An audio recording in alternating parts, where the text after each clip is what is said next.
करते हैं जरा मॉडर्न पीरियोडिक लॉ की।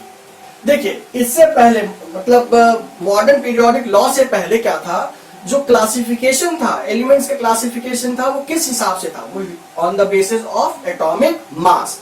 पहले यही माना जाता था कि जो फिजिकल प्रॉपर्टीज और केमिकल प्रॉपर्टीज हैं वो एटॉमिक मास पर डिपेंड करती हैं। लेकिन हेनरी मोजले, जो मोजले थे,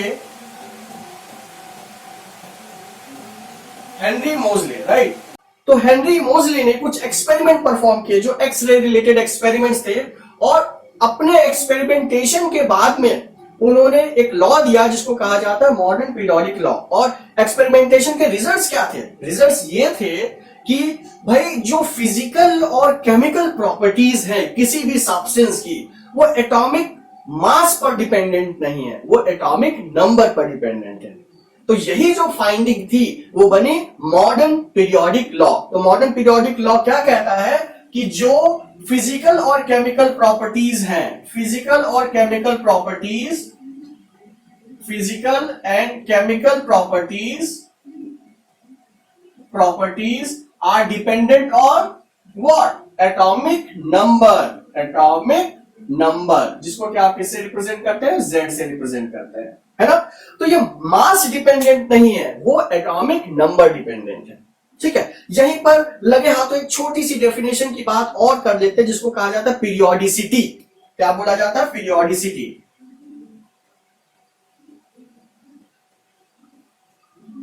पीरियोडिसिटी बहुत बार पूछ लिया जाता है कि आखिर पीरियोडिसिटी क्या है। तो पीरियोडिसिटी कुछ नहीं है भाई, अगर आप एलिमेंट्स को increasing order of their atomic number arrange करते हैं तो after certain interval of time physical and chemical properties repeat होती हैं। इसी को कहा गया है periodicity of elements.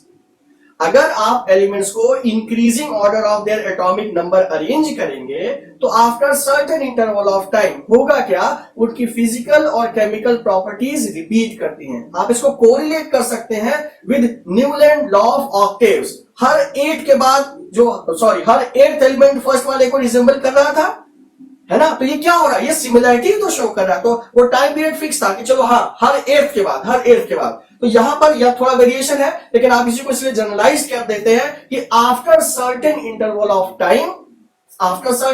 Of time, कि अगर आप एलिमेंट्स को अरेंज कर रहे हैं तो कुछ एलिमेंट्स के बाद में क्या होगा? प्रॉपर्टीज फिर से रिपीट होती है। तो इसको आप क्या बोलते हैं? Periodicity of elements. ठीक है, तो अब जरा आगे की बात कर लेते हैं। तो देखिए हेनरी मोजले ने प्रपोज किया मॉडर्न पीरियोडिक लॉ, जो कि कहता है physical and chemical properties are dependent on their atomic number, है ना। अब हम लोग बात कर लेते हैं किसकी? नील बोहर की।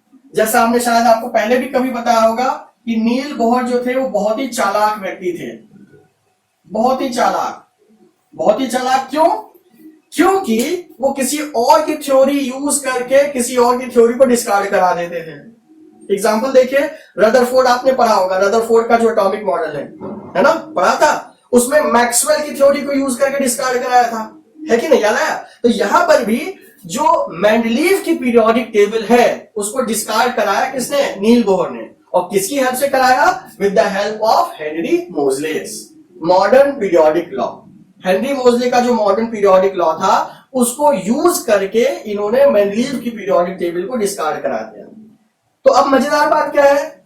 बात करनी होगी मेंडलीव पीरियोडिक टेबल के डिसएडवांटेजेस की, जो कि बाद में एडवांटेज बन गए किसके? मॉडर्न पीरियोडिक लॉ के, है ना। तो अब हम लोग थोड़ा सा डिस्कस करते हैं अबाउट मॉडर्न पीरियोडिक लॉ। तो आपको नील बोहर मैंने इसीलिए बताया ताकि आप ये जान पाए कि मॉडर्न पीरियोडिक लॉ को यूज करके इन्होंने क्या किया था? मेंडलीव की जो पीरियोडिक टेबल थी उसको डिस्कार्ड कराया था। तो मॉडर्न पीरियोडिक टेबल, अब देखिए मॉडर्न पीरियोडिक टेबल में पहली चीज तो एडवांटेजेस क्या है, है ना। तो देखिए मेंडलीव की जो पीरियोडिक टेबल थी उसमें डिसएडवांटेज क्या थे? पोजीशन ऑफ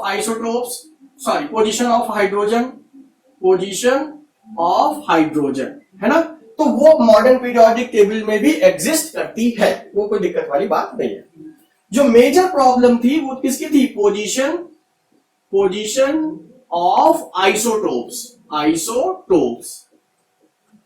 तो आप देखो, क्योंकि मॉडर्न पीरियोडिक टेबल में बेसिस क्या है, atomic number, atomic number basis use हो रहा है ना। तो आइसोटोप्स में जो क्या होता है, एटॉमिक नंबर तो सेम ही होता है ना। प्रॉब्लम इन्हीं की वजह से तो हो रही थी भाई, आइसोटोप्स में नंबर, एटॉमिक नंबर तो सेम है, तो चाहे एक आइसोटोप हो चाहे 10 आइसोटोप हो, पोजीशन तो एक ही मिलेगी। क्या ये पॉइंट समझ में आया? वही नेक्स्ट जो प्रॉब्लम थी, जो मेजर प्रॉब्लम थी एनॉमलस पेयर्स की, अगर आपको याद होगा तो फॉर एग्जांपल आर्गन का एग्जांपल दिया था, ये 40 था और ये कितना था, पोटेशियम था कितना, 39, यही तो था। लेकिन एटॉमिक नंबर आप देखेंगे तो इसका 18 है, इसका 19 है। तो जो पहले मासेस की वजह से प्रॉब्लम हो रही थी, वो एटॉमिक नंबर की वजह से अपने आप ठीक हो गई, बाय डिफॉल्ट ठीक हो गई, है कि नहीं बात सही? क्योंकि भाई इसका एटॉमिक नंबर तो 19 है ना, ये तो बाद में ही आएगा, इसका एटॉमिक नंबर 18 है, वो पहले आएगा। और जब ये सारी चीजें अपने आप रेक्टिफाई हुई, तो जो सिमिलर वर सेपरेटेड और डिसिमिलर वर ग्रुप टुगेदर, वो भी क्या हो गई, वो भी अपने आप ही रेक्टिफाई हो गई। प्रॉब्लम अभी भी क्या बचती है, position of lanthanides and actinides, position of lanthanides and actinides. तो ये जो दो प्रॉब्लम थी वो आज भी एग्जिस्ट करती हैं, लेकिन ये तीन जो प्रॉब्लम्स थी वो मॉडर्न पीरियोडिक टेबल में रेक्टिफाई हो गई। और रेक्टिफाई क्यों हो गई? क्योंकि मॉडर्न पीरियोडिक टेबल में जैसे ही आपने एटॉमिक मास की जगह एटॉमिक नंबर यूज किया, ध्यान दीजिएगा, एटॉमिक मास की जगह जैसे ही आपने एटॉमिक नंबर यूज किया, ये तीनों ही प्रॉब्लम क्या हो गई, रेक्टिफाई हो गई, है ना। कई पॉइंट समझ में आ गया? तो अब हम लोग थोड़ी सी बात करते हैं अबाउट मॉडर्न पीरियोडिक टेबल। तो मॉडर्न पीरियोडिक टेबल में भी आप देखिए, जैसे मेंडलीव की पीरियोडिक टेबल थी ग्रुप्स एंड कॉलम्स में, सॉरी ग्रुप्स एंड पीरियड्स में डिवाइडेड थी, वैसे ही मॉडर्न पीरियोडिक टेबल भी ग्रुप्स और पीरियड्स में डिवाइडेड है। नंबर ऑफ ग्रुप्स कितने हैं आप पहले ही डिस्कस कर चुके हैं। नंबर ऑफ ग्रुप्स यहां पर कितने हैं, नंबर ऑफ ग्रुप्स है 18, नंबर ऑफ ग्रुप्स कितने हैं 18, नंबर ऑफ पीरियड्स कितने हैं 7। ठीक है, क्या ये बात समझ में आ गई, ये पॉइंट समझ में आ गया? तो थोड़ा सा इनको डिस्कस कर लेते हैं कि नंबर ऑफ पीरियड्स। तो देखिए, अगर हम फर्स्ट पीरियड की बात करते हैं, तो इसको कहा जाता है शॉर्टेस्ट पीरियड। इसको क्या कहा जाता है, शॉर्टेस्ट पीरियड। क्यों कहा जाता है? क्योंकि इसमें बेचारे के पास दो ही एलिमेंट है, हाइड्रोजन और हीलियम, है ना। अगर हम पीरियड नंबर, ये नंबर नहीं है, ये पीरियड नंबर की बात कर रहे हैं। अगर हम पीरियड नंबर 2 और 3 की बात करते हैं, तो इनको कहा जाता है शॉर्ट, क्योंकि इनमें क्या है, 8 एलिमेंट्स हैं, 8 एलिमेंट्स रेस्पेक्टिवली प्रेजेंट है। ठीक है। अगर हम पीरियड नंबर 4 और 5 की बात करते हैं, इनको कहा जाता है लॉन्ग, क्योंकि इसमें प्रेजेंट है 18 एलिमेंट्स ईच। ठीक। अगर हम पीरियड नंबर 6 की बात करते हैं, तो इसको कहा जाता है लॉन्गेस्ट, ठीक है, क्योंकि इसमें प्रेजेंट है 32। अब जरा जो पॉइंट नंबर 7 है, या जो पीरियड नंबर 7 है, इसको थोड़ा देखने वाली बात है। बुक्स में अभी भी इसको लिखा जाता है इनकम्प्लीट,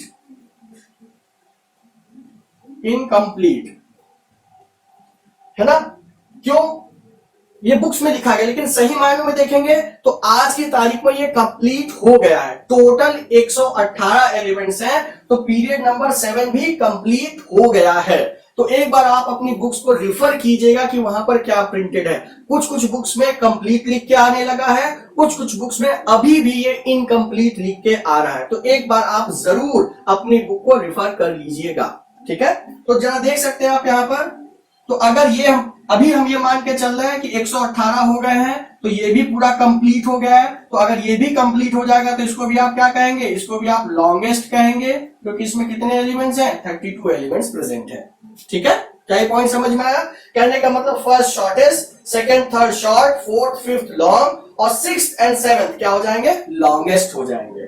और यहीं पर एक बात कर लेते हैं मैजिक नंबर्स के बारे में, यहीं पर नंबर्स की बात कर लेते हैं। तो अगर आप बात करते हैं 2, 8, 8, 18, 18, 32, आप देखिए 2 ये लिखा क्योंकि ये 2 बार था, तो 8 लिख दिया, ये भी 2 बार था तो ये भी 8 लिख दिया, और ये 32, इसको भी 32 लिख सकते हैं। तो इनको कहा जाता है मैजिक नंबर्स। इनको क्या कहा जाता है, मैजिक नंबर्स।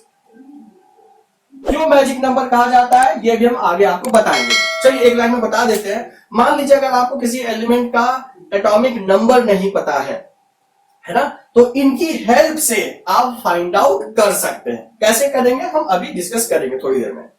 ठीक है, क्या ये पॉइंट समझ में आ गया बच्चों? आई होप आपको ये समझ में आया होगा, है ना।